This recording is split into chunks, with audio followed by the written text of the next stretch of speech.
حضرت ابراہیم علیہ السلام جب اپنے بیٹے اسماعیل سے ملنے گئے تو کیا کہا تھا؟ اسماعیل علیہ السلام شکار کھیلنے کے لیے گئے ہوئے تھے جنگل میں، بیوی نکل کے آئیں، دیکھا ایک بڈھا کھڑا ہے، کہا السلام علیکم، کہا وعلیکم السلام، کہا اسماعیل کہاں ہیں؟ کہا وہ تو جنگل میں گئے شکار کرنے۔ کہا اچھا بیٹا یہ بتاؤ کہ گھر میں گزر بسر کیسی چل رہی ہے؟ تو اسماعیل علیہ السلام کی بیوی نے کہا بہت بری کنڈیشن ہے، صبح کھا لو تو شام کو نہیں ملتا، شام کو کھا لو تو صبح نہیں ملتا، بہت برا حال ہے۔ حضرت ابراہیم علیہ السلام نے کہا ٹھیک ہے بیٹا کوئی بات نہیں، وہ آ جائیں جب تمہارے پتی گھر میں تو ان سے کہنا کہ ایک بوڑھا آدمی آیا تھا، اس نے تم کو سلام کہا ہے، اور دوسری بات اس نے یہ کہی ہے کہ گھر کی چوکھٹ ٹھیک نہیں ہے، گھر کی چوکھٹ بدل دو۔ چوکھٹ سمجھتے ہیں نا، دروازے پہ جو سامنے لگی ہوتی ہے چوکھٹ، کا گھر کی چوکھٹ بدل دو۔ اسماعیل کی بیوی کہتی بڈھا سٹیا گیا، گھر کی چوکھٹ تو ٹھیک ہے، وہ کہہ رہا ہے کہ ٹھیک نہیں ہے، ارے ہوا بھی آتی ہے گرمی میں، سردی میں دھوپ بھی آتی ہے، گرمی میں ہوا بھی آتی ہے، اور بڈھا کہہ رہا ہے گھر کی چوکھٹ ٹھیک نہیں ہے۔ شام کو اسماعیل علیہ السلام جب گھر پہ آئے تو پوچھا، بیوی نے کہا کوئی بڈھا آیا تھا، کہا اچھا، انہوں نے سلام کہا۔ اسماعیل سمجھ گئے کہ ہاں یہ میرے باپ، اچھا سلام کہا، کہاں، اچھا اور کیا کہا؟ اور کیا، وہ بڈھا تھا سٹیا گیا، اس کا دماغ خراب ہو گیا تھا۔ کہا نہیں بتاؤ تو کیا کہا اس نے؟ اس نے کہا گھر کی چوکھٹ ٹھیک نہیں ہے، اپنے پتی سے کہنا، شوہر سے کہنا گھر کی چوکھٹ بدل دو۔ کہا میری بیوی گھر کی چوکھٹ بدلنے کو کہا؟ کہاں، کیوں، کیا کچھ پوچھا تھا اس نے؟ کہا پوچھا تھا گھر میں گزر بسر کیسا چل رہا، تو میں نے بتا دیا بہت برا، صبح کھا لو تو شام کو بھوکی سوتی ہوں، شام کو کھا لو تو صبح بھوکی اٹھتی ہوں، ایک ٹائم کھا لو ایک ٹائم ملتا ہی نہیں ہے، تو جو تھا گھر کا حال وہ بتا دیا۔ کہا میری بیوی وہ بڈھا میرا باپ تھا، اور تم نے یہ کہہ کر ناشکری کر دی، تمہیں یہ کہنا چاہیے تھا کہ میں جس حال میں ہوں اللہ کا ہر حال میں شکر ادا کرنا چاہیے تھا، اور کہنا چاہیے تھا کہ ہر حال میں اللہ کا شکر ہے، جیسا بھی اس نے رکھا ہے ہر حال میں اللہ کی شکر گزار ہوں، یہ کہنا چاہیے تھا۔ لیکن تم نے یہ جملہ کہہ کر میرے باپ کو بہکا دیا، وہ سمجھ گئے کہ تم ناشکری ہو۔ جو اپنے رب کی شکر گزار نہ ہو وہ اپنے پتی کی شکر گزار کیسے ہو سکتی ہے؟ یا جو اپنے پتی کی شکر گزار نہ ہو وہ اپنے رب کی شکر گزار کیسے بن سکتی ہے؟ آئے میری بیوی چوکھٹ تم ہو، اور انہوں نے جو کہا کہ ان سے کہہ دینا کہ اپنے گھر کی چوکھٹ بدل دو، اس کا مطلب یہ ہے کہ انہوں نے بیوی بدل دینے کی بات کی ہے، یعنی تمہیں طلاق دینے کا حکم دیا ہے، لہٰذا اپنے باپ کا حکم مانتے ہوئے میں تمہیں طلاق دیتا ہوں، میں اپنے باپ کی نافرمانی نہیں کر سکتا۔ اتنی سی بات پر طلاق کی گھر کا حال چال ٹھیک نہیں ہے۔ ہماری ماں بہنیں سوچیں کہ آج وہ اپنے شوہروں کی کتنی نافرمانی کرتی ہیں۔ ایک مہینے کی تنخواہ لے کے شوہر گھر پہ آیا کہ خالی ہاتھ چلے آئے، تو فیئر اینڈ لولی نہیں لائے، پاؤنڈز لانا چاہیے تھا، چلے آئے ایسے ہی خالی ہاتھ، اور شوہر پوری زندگی بیچارہ کما کر کھلاتا رہے، ایک دن بیچاری کو ٹائم سے کھانا نہ ملے، یا ایک دن ٹائم سے اس کا میک اپ کا سامان نہ آئے۔ اچھا پڑوسی کی شادی میں ایسے جاؤں گی، ہم ہی چڑیل لگیں گے، تم نے کیا کیا بتائیے؟ ہماری سہیلی کی شادی ہے اور ہم ایسے جائیں گے؟ جب سے آئی ہوں تمہارے گھر میں پریشان ہوں۔ اور شوہر کے دل پہ کیا بیتتی ہے، جبکہ شادی میں تمہیں نئے کپڑے پہن کر جانے کی ضرورت تھی ہی نہیں، کیونکہ نئے کپڑے پہننے کا حق شوہر کے سامنے ہے۔ یہ عورتوں کی پتہ نہیں کون سی عادت ہے، نئے کپڑے اور اچھے کپڑے گھر میں رکھے رہیں گے، گھر میں وہ بھنگن بن کر رہیں گی۔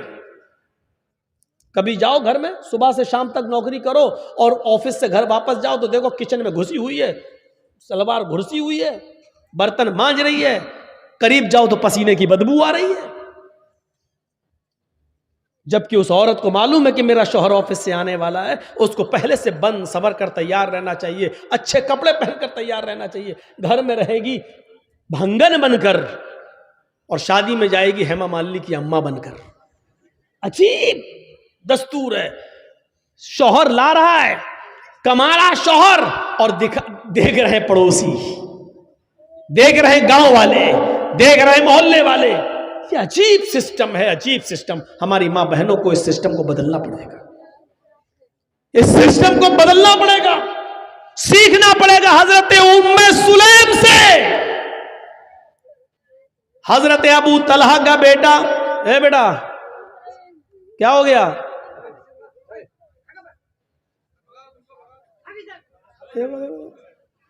ارے کیا ہوا؟ پیشاب لگ رہا تو جاؤ نا، کہ یہی کرو گے؟ جاؤ جاؤ، شادی ہو گئی تمہاری؟ تب کس لیے جا رہے ہو یار؟ کوئی بڑا آدمی جائے تو چلو شادی شدہ ہے جا رہا ہے، گھر آرڈر نہیں ہوگا بیوی کا، یہ بیچارہ بچہ جا کے کیا کرے گا؟ اور جا رہا تو آیا کیوں؟ ایک جلسہ میں تو 80 سال کا بڈھا اٹھ کے جانے لگا. ہم نے کہا اب کیا کرو گے چاچا گھر میں جا کر؟ اب تو چاچی بھی تمہارا انتظار نہیں کر سکتی بیچاری. تو بیچ میں مت اٹھا کرو بھائی، پیچھے سے اٹھ جاؤ کوئی دقت نہیں ہے، سامنے سے اٹھتے ہیں تو ہم کو تھوڑا سا اچھا نہیں لگتا. تو یہ ام سلیم کو دیکھیے آپ، ابو طلحہ کا بیٹا ام سلیم کا بیمار رہتا تھا، روزانہ خیر خیریت پوچھتے تھے. ایک دن دیر سے آئے اور بچے کا انتقال ہو گیا. سوچئے بچے کا انتقال. میری ماں بہنوں تم اس واقعے کو سنو، یہ تمہارے مطلب کا واقعہ ہے. شوہر ذرا دیر سے گھر سے کام سے آئے، تھکے ہوئے تھے، سیدھے روم میں چلے گئے. ام سلیم نے محلے کی عورتوں سے کہہ دیا کہ میرے بیٹے کا انتقال ہو گیا، لیکن اس کی خبر میرے پتی کو، میرے شوہر کو میرے علاوہ کوئی دوسرا نہیں دے گا. تم جاؤ میرے گھر میں بھیڑ مت لگاؤ. شوہر کو ابھی پتہ نہیں کہ گھر میں میرا بیٹا انتقال کر گیا. شوہر عشاء کے بعد گھر میں آئے. گھر میں آتے ہی پوچھا بیوی سے، ام سلیم، کہا جی کیا ہوا؟ بیٹا کیسا ہے؟ کہا الحمدللہ، اور دنوں کی بنسبت آج بچے کو بہت آرام ہے. آج تو اتنا آرام ہے کہ آج جتنا آرام تو بچے کو کبھی ملا ہی نہیں. دیکھیے کتنی خوبصورتی کے ساتھ اپنے شوہر کو یہ پیغام دے دیا. اچھا ٹھیک ہے سونے دو. سو رہا ہے؟ سونے دو. ٹھیک ہے، تب اس کو جگانا ٹھیک نہیں ہے، سو رہا. کہا ٹھیک ہے آپ نہا دھو لیجئے، فریش ہو جائیے، میں کھانا لگاتی ہوں. محلے کی کسی بھی عورت کو آنے نہیں دے رہی ہیں، اور شوہر کی سیوا دیکھو اس حال میں کہ بغل کے روم میں بیٹے کی لاش ہے، بغل کے روم میں بیٹے کا جنازہ رکھا ہوا ہے، بغل کے کمرے میں بیٹے کی روح کا جسم پڑا ہوا ہے. تصور کرو میری بہنوں، میری ماں، کھانا کھلایا اچھی طریقے سے، شوہر نے کھانا کھایا. ام سلیم بھی اپنے شوہر کے ساتھ کھانا کھا رہی ہیں، اور کھانا کھانے کے بعد ام سلیم نے میک اپ کیا، خوشبو لگائی. عورت خوشبو لگا سکتی ہے لیکن گھر کے اندر، گھر کے باہر تو وہ ڈابر آنولا کا تیل بھی لگا کر نہیں نکل سکتی ہے. گھر کے باہر اگر جاتی ہے تو میک اپ تو بہت دور کی بات، خوشبو اور پرفیوم تو بہت دور کی بات، خوشبودار کوئی چیز بھی استعمال نہیں کر سکتی ہے. اگر کسی تیل میں سینٹ آتا ہے، خوشبو آتی ہے، تو وہ تیل بھی لگا کر گھر سے باہر نہیں نکل سکتی ہے. کوئی بجنے والی چیز بھی پہن کر گھر سے باہر نہیں نکل سکتی ہے. چوڑیاں جو کھنکھناتی ہیں اور چلیں تو آواز کریں، وہ گھر سے باہر نکلتے وقت تو چوڑیاں بھی نہیں پہن سکتی ہے. پائل جو چلتے وقت جو پائلوں کی چھنکار اور اس کی آواز اور اس میں لگے ہوئے گھنگروؤں کی آواز اگر آتی ہے تو وہ ایسی پازیب اور ایسی پائل اور ایسے گھنگرو بھی نہیں پہن سکتی ہے. یاد رکھیے میری بہنوں، میری ماؤں، میری بیٹیوں، سوچئے گا ضرور اور غور کیجئے گا کہ لپسٹک، کریم، پاؤڈر تو بہت دور کی بات ہے، گھر سے نکلنا ہے تو خوشبودار تیل لگا کر بھی نہیں نکل سکتی ہے. چوڑیاں جو کھنکھناتی ہیں کھن کھن کی آواز یا چلتے وقت چوڑیوں کی آواز آئے, چلتے وقت ہاتھ ہلیں اور چوڑیاں بولیں, تو ان چوڑیوں کو پہن کر بھی نہیں جانا ہے. پائل اگر اس میں آواز ہے تو وہ بھی پہن کر نہیں جا سکتی ہیں. یہاں تک کہ اگر اونچی ہل کی چپل, اونچی ہل کی سینڈل پہن کر وہ چلتی ہے اور سڑک پر یا پکی زمین پر چلتے وقت تو سینڈل کی کھٹ کھٹ کی آواز آتی ہے, تو ایسی سینڈل اور ایسی چپل پہن کر بھی عورت نہیں جا سکتی ہے کہ جس سے اس کے پیروں کی کھٹ کھٹ کی آواز سے مردوں کے چہرے متوجہ ہوں, مرد اس کی طرف مائل ہوں اور اس کی طرف دیکھنا شروع کر دیں. ایسی چپل بھی نہیں پہننا ہے. پہنیے, ممتا دیدی کی طرح پہن لیجئے, ہوائی چپل پہن کے جائیے, کون منع کر رہا آپ کو؟ شان میں گستاخی ہو گئی مولانا صاحب. اب ہمارے بوتن آ گئے 150 روپے کی چپل پہنیں گے. اب تم 300 کی 500 کی ہل والی چپل پہنو گی, ہل والی چپل پہن کے جاؤ گی تو بولے گی کھٹ کھٹ, ادھر نوجوانوں کی دل بولیں گے دھاک دھاک. یہ صورتحال ہو رہی ہے آج کل. تمہاری چپلوں کی ادھر سے آواز, ادھر لڑکوں کے دل. اس اسلام نے اسی سے تو روکا ہے, جڑ کو ہی ختم کر دیا ہے. اونچی ایڑی کی اونچی ہل کی چپل بھی عورت اگر آواز کرتی ہے تو نہیں پہن سکتی ہے. چوڑی اگر آواز کرتی ہے تو نہیں پہن سکتی ہے. ایک آدھ کڑا پہن لیا کوئی بات نہیں, ایک کڑا پہن لیا اس میں, ایک کڑا پہن لیا اس میں, آواز تو نہیں کر رہا, جائیے. لیکن ہاتھوں میں ساکس ہونا, گلیوز ہونا چاہیے, پیروں میں ساکس ہونا چاہیے. جائیے, ٹخنے سے نیچا نقاب اوڑھنی یا چادر ٹخنے سے نیچا ہونا چاہیے, اتنی نیچی ہونی چاہیے کہ آپ کی چپل بھی نظر نہ آئے, چپل سی چھپی ہوئی ہو, اور آپ کا نقاب, آپ کا حجاب, آپ کی چادر زمین کی مٹی سے چھلتی ہوئی, روڈ سے چھلتی ہوئی جانی چاہیے. یہ ہے اسلامی پردہ. مولانا صاحب کیوں بتا رہے ہو؟ ہمیں کرنا ہی نہیں ہے, ہمیں کرنا ہی نہیں ہے. ارے تمہیں کرنا نہیں, ہمیں تو بتانا ہے. 1 سال کے بعد جلسہ لوگ کراتے ہیں بیچارے, اسی مقصد سے تو کراتے ہیں. تو یہ ہونا چاہیے, یہ تو عورت یہ سب چیزیں پہن کر نہیں نکل سکتی ہے. اس ابراہیم علیہ السلام نے کہا بیوی کو طلاق دے دیا, کہا میں نہیں رکھ سکتا. ہماری ماں بہنوں, ام سلیم کے اس واقعے سے عبرت حاصل کرو. میک اپ کرتی ہیں, خوشبو لگاتی ہیں, خوشبو لگانے کے بعد وہ اپنے شوہر کے پاس بھی جاتی ہیں اور وہ اپنے شوہر سے مجامعت بھی کرتی ہیں, ہم بستر بھی ہوتی ہیں. سوچئے, بغل میں بیٹے کی لاش ہے, بیٹے کا جنازہ ہے, اور وہ رات میں میک اپ. تصور کریں ہماری بہنیں اور ہماری قوم کی بیٹیاں, کیا گھر میں آپ کے بیٹے کا انتقال ہو جائے, کیا ایسی صورت میں اپنے شوہر کو اتنا خوش رکھ سکتی ہیں؟ ہم بستری کے بعد جب دونوں فارغ ہوئے, شوہر نے جلدی سے غسل کر لیا. رات میں پیار بھری باتیں ہوتی رہی, بات بچے کی نکل آئی. بیوی نے بڑے پیار سے کہا, ام سلیم نے, آج مجھے ایک سوال میرے ذہن میں کھٹک رہا ہے جو دور نہیں ہو رہا ہے. بڑی میں پس و پیش میں, شچو پنج میں پھنسی ہوئی ہوں کہ کیا ہونا چاہیے. ابو طلحہ نے کہا کیا بات ہے بتاؤ. کہا کہ میری ایک سہیلی نے کچھ مہینے پہلے ایک امانت میرے پاس رکھی تھی جو بہت قیمتی امانت تھی, اور یہ کہا تھا کہ میں کہیں دور جا رہی ہوں, 2 4 6 مہینے کے بعد جب میں واپس آ جاؤں تو میری امانت واپس کر دیجئے. لیکن میرے پتی جی, میرے ہسبینڈ, اس نے جو امانت دی تھی وہ مجھے بہت پسند آ گئی, میرا دل اس پر آ گیا, میں چاہتی ہوں کہ اس کو رکھ لوں اور اس جس کی امانت تھی اس کو میں واپس نہ کروں. ابو طلحہ نے کہا نہیں, یہ تو غلط بات ہے, یہ امانت میں خیانت ہے, یہ گناہ ہوگا. اگر وہ اپنی امانت مانگ رہی ہے تمہاری سہیلی تو اس کی امانت تمہیں واپس کرنا پڑے گی. کہا لیکن وہ امانت مجھے بہت پسند ہے, اس چیز پر میرا دل آ گیا ہے, میں نہیں چاہتی ہوں کہ اس کو وہ دوں. ابو طلحہ نے کہا تم بہت غلط کر رہی ہو, تمہیں اس کی امانت دینا پڑے گی ورنہ جہنم میں جاؤ گی. بے ایمانی مت کرو. جس کی امانت تھی اس کی امانت واپس کر دو۔ کہا میرے پیارے شوہر تو پھر ایک امانت اللہ نے مجھے دی تھی،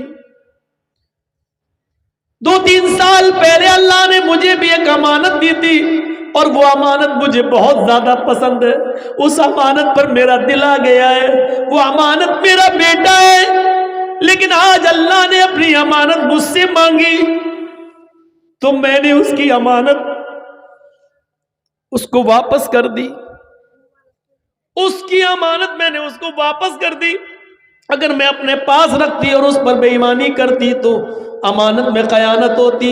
میرے پیارے شوہر، بچہ آرام سے سو رہا ہے، اس کا مطلب یہ ہے کہ بچہ میرا اس دنیا میں نہیں رہا، اللہ کی امانت دی، اللہ نے اس بچے کو لے لیا ہے۔ ابو طلحہ کے پیروں کے نیچے سے زمین سرک گئی، بولے تو کچھ نہیں، لیکن کہا کہ اس حال میں بھی تم مجھے کھانا کھلا رہی ہو، تم مجھ سے ہم بستری کر رہی ہو، پیار و محبت تم نے مجھ سے کیا ہے، تم نے بچے کے بارے میں مجھے بتایا نہیں۔ وہ تو ٹھیک ہے، اللہ کی امانت تھی، اللہ نے لے لیا، لیکن اس کا یہ مطلب تو نہیں تھا کہ تم محلے کی عورتوں کو بھی روکے رکھو۔ کوئی بات نہیں ہے، صبح سورج نکلنے کے بعد اس بچے کو دفن کر دیا جائے گا۔ حضرت ابو طلحہ جیسی اذان کی آواز ہوتی ہے مسجد میں جاتے ہیں، اللہ کے نبی صلی اللہ علیہ وسلم نماز پڑھاتے ہیں، اور نماز پڑھانے کے بعد جب ابو طلحہ اللہ کے نبی کے پاس بیٹھتے ہیں اور پوری کی پوری رات کی داستان سنا دیتے ہیں۔ اللہ کے نبی ایسا ہوا، میری بیوی نے رات میں بھی نہیں بتایا ہے، میری بیوی نے مجھے کھانا بھی کھلایا ہے، اس کے بعد ہم بستری بھی کیے، شاریرک سمبند بھی بنایا ہے، اے اللہ کے نبی اس کے بعد کا اللہ کی امانت دی، اللہ نے لے لیا۔ اللہ کے نبی فرماتے ابو طلحہ بس اے ابو طلحہ، اللہ تمہاری بیوی کو جزائے خیر دے، اللہ اس کو اچھا بدلہ دے، اور تم دونوں نے آج رات میں جو مجامعت کی، جو ہم بستری کی ہے، اللہ اس میں برکت عطا فرمائے، اللہ اس میں برکت عطا فرمائے، اللہ اس میں برکت دے۔ اسی دن کی مجامعت اور ہم بستری سے حضرت ام سلیم کو حمل ٹھہرا ہے، اسی ام سلیم کو حمل ٹھہرا ہے، اور اسی ابو طلحہ کو ام سلیم سے اسی دن حمل ٹھہرا ہے، اور پھر 9 مہینے کے بعد بچہ پیدا ہوتا ہے۔ اس بچے کا نام انس رکھا جاتا ہے، اس بچے کا نام انس رکھا جاتا ہے۔ اللہ کے نبی جب یہ بچہ پیدا ہوا تو سب سے پہلے اللہ کے نبی نے کھجور اپنے منہ میں چبایا، اور چبایا ہوا کھجور نکالا اور اپنی انگلی سے نکال کر حضرت انس کے منہ میں ڈالا اور دعا کی، اے اللہ حضرت انس کے مال میں اور اس کی اولاد میں برکت عطا فرما، اس کی اولاد میں برکت عطا فرما، ان کے مال میں اور ان کی اولاد میں برکت عطا فرما۔ یہ انس ہی تھے جنہوں نے 10 سال جناب محمد رسول اللہ کی خدمت کی ہے، یہ انس ہی تھے، آگے چل کر یہ بڑے امیر بنے، اللہ نے ان کی دولت میں بھی اضافہ کیا اور ان کے بچوں کی تعداد میں بھی اضافہ ہوا ہے۔ مدینے میں اکثر بچوں کی تعداد انہی کی نظر آتی تھی، سب سے زیادہ بچے انہی کے نظر آتے تھے۔ یہ دعا کا اثر تھا جناب محمد رسول اللہ صلی اللہ علیہ وسلم کی دعا کا۔ کہنا یہ چاہتا ہوں کہ اس واقعے کو دیکھیے کہ پہلے زمانے کی عورتیں بچے کے انتقال کے بعد بھی میک اپ اپنے شوہر کے لیے کر رہی ہیں، بن ٹھن کر اپنے شوہر کے لیے رہ رہی ہیں، اپنے شوہر کو سکون پہنچا رہی ہیں، یہاں تک کہ رات میں شوہر نے جب میک اپ میں اور خوشبو میں اپنی بیوی کو دیکھا تو وہ بھی اپنے آپ کو روک نہ سکے اور انہوں نے ان سے ہم بستری بھی کی، اور اس ہم بستری پر برکت کی دعا جناب محمد رسول اللہ صلی اللہ علیہ وسلم نے کی کہ اللہ اس رات میں تمہیں کوئی برکت عطا فرمائے۔ پھر حضرت انس پیدا ہوتے ہیں، پھر انس کے منہ میں بھی سب سے پہلے لقمہ لعاب دہن جناب محمد رسول اللہ کا جاتا ہے۔ میرے پیارے ساتھیوں، پھر انس کے مال و دولت، مال و اولاد میں برکت کی دعا بھی اللہ کے نبی کرتے ہیں۔ تو یہ اس زمانے میں یہ حال تھا، وَلَا تَوْقَنَّ وَالِدَيْكَ وَإِنْ أَمَرَاكَ أَن تَخْرُجَ مِنْ أَهْلِكَ وَمَالِكَ، اپنے والدین کی نافرمانی مت کرنا، اگرچہ وہ دونوں تمہیں حکم دیں کہ ان کے گھر سے نکل جاؤ، اپنے بیوی بچوں کو چھوڑ دو، مال و دولت کو چھوڑ دو، تب بھی ان کی نافرمانی مت کرنا۔ وَلَا تَتْرُكَنَّ صَلَاةً مَكْتُوبَةً مُتَعَمِّدًا، فرض نماز کبھی بھی قصدن جان بوجھ کر مت چھوڑنا۔ فَإِنَّ مَن تَرَكَ صَلَاةً مَكْتُوبَةً مُتَعَمِّدًا فَقَدْ بَرِئَتْ مِنْهُ ذِمَّةُ اللَّهِ، جو فرض نماز قصدن جان بوجھ کر چھوڑ دیتا ہے، اللہ کی ذمہ داری اس کے اوپر سے ہٹ جاتی ہے۔ جب نمازی نماز نہ پڑھے اور فرض نمازوں کا جنازہ نکلتا رہے تو اللہ کی اس کے اوپر کوئی ذمہ داری نہیں ہے، مرے کٹے کچھ بھی ہو، پھر اللہ کی کوئی ذمہ داری اس کے اوپر نہیں رہی ہے۔ فقط بریت منہ ذمۃ اللہ، اللہ کے ذمے سے وہ آدمی نکل گیا ہے جو فرض نماز کی پابندی نہیں کرتا ہے۔ اور چوتھی چیز بتائی، ولا تشربن خمرا فانہ رأس کل ذنب، اور سنو کبھی شراب مت پینا، کسی بھی کنڈیشن میں شراب کو ہاتھ مت لگانا۔ فَإِنَّهُ رَأْسُ كُلِّ ذَنْبٍ، اس لیے کہ وہ ہر برائی کی جڑ ہے، ہر برائی کی جڑ شراب ہے۔ شراب پینے کے بعد زنا کرنے کا دل کرتا ہے، شراب پینے کے بعد چوری کرنے کا دل کرتا ہے، شراب پینے کے بعد ماں باپ کے سامنے، ماں اور باپ کے سامنے گالی دینے کا دل کرتا ہے۔ اور شرابی جب شراب کے نشے میں گھر آتا ہے تو اپنی بہن اور اپنی بیٹی کے سامنے بھی گندی گندی گالیاں دیتا ہے۔ اس کو نہیں معلوم وہ جس نشے میں ہے وہ کس کے سامنے گالیاں دے رہا ہے۔ وہاں اس کی بیوی بھی موجود ہے، اس کی ماں بھی موجود ہے، اس کی جوان بیٹی بھی موجود ہے، لیکن ادھر بھی ایسی گندی گندی گالیاں اس کے منہ سے نکلتی ہے کہ جس کو سننا گوارا نہیں کیا جا سکتا ہے۔ میرے پیارے ساتھیوں، اس لیے کہا فَإِنَّهُ رأس کل ذنب، شراب کو ہاتھ مت لگانا کیونکہ شراب تمام برائیوں کی جڑ ہے۔ وَإِيَّاكَ بِالْمَعْصِيَةِ فَإِنَّ بِالْمَعْصِيَةِ حَلَّ سَخَطُ اللَّهِ، ہر گناہ کے کام سے دور رہنا ہے معاذ، ہر گناہ کے کام سے دور رہنا ہے معاذ، اس لیے کہ جس بستی میں گناہوں کے کام عام ہو جاتے ہیں، جس بستی میں جوا عام ہو جاتا ہے، جس بستی میں شراب عام ہو جاتی ہے، جس بستی کے اندر زناکاری عام ہو جاتی ہے، حَلَّ سَخَطُ اللَّهِ، تو اللہ کا غضب، اللہ کا عذاب بھی اس بستی پر حلال ہو جاتا ہے۔ یعنی اللہ کسی وقت اس بستی پر عذاب نازل کر سکتا ہے۔ سن لو لاٹری کھیلنے والوں، سن لو آئی پی ایل کا میچ میں شرطیں لگانے والوں اور سٹے بازی کرنے والوں، جوا کھیلنے والوں، جس بستی کے اندر جوا عام ہو جاتا ہے، جس بستی کے اندر شراب عام ہو جاتی ہے، جس بستی کے اندر بے پردگی عام ہو جاتی ہے، جس بستی کے اندر زناکاری عام ہو جاتی ہے، حَلَّ سَخَطُ اللَّهِ، اس بستی پر اللہ کا عذاب حلال ہو جاتا ہے۔ یعنی اللہ کے لیے حلال ہے کہ اس بستی کو کبھی بھی تباہ کر دے، اس بستی پر کبھی بھی اپنا عذاب نازل کر دے، اس بستی کو جب چاہے تہو تیگ کر دے، پلٹ دے اور ملیا میٹ کر دے، ملیا میٹ کر دے، جب چاہے تب تباہ کر دے، کیونکہ اب اس بستی پر اللہ کا عذاب حلال ہو گیا ہے۔ میرے بھائیوں، اور مزید جو 5 باتیں ہیں وہ اب اور نہیں آگے ہم بڑھ سکتے ہیں 10 چیزوں میں سے، کیونکہ ہمیں معلوم ہے کہ ان 5 چیزوں کی طرف گئے تو ابھی 1 ڈیڑھ گھنٹہ اور چلا جائے گا۔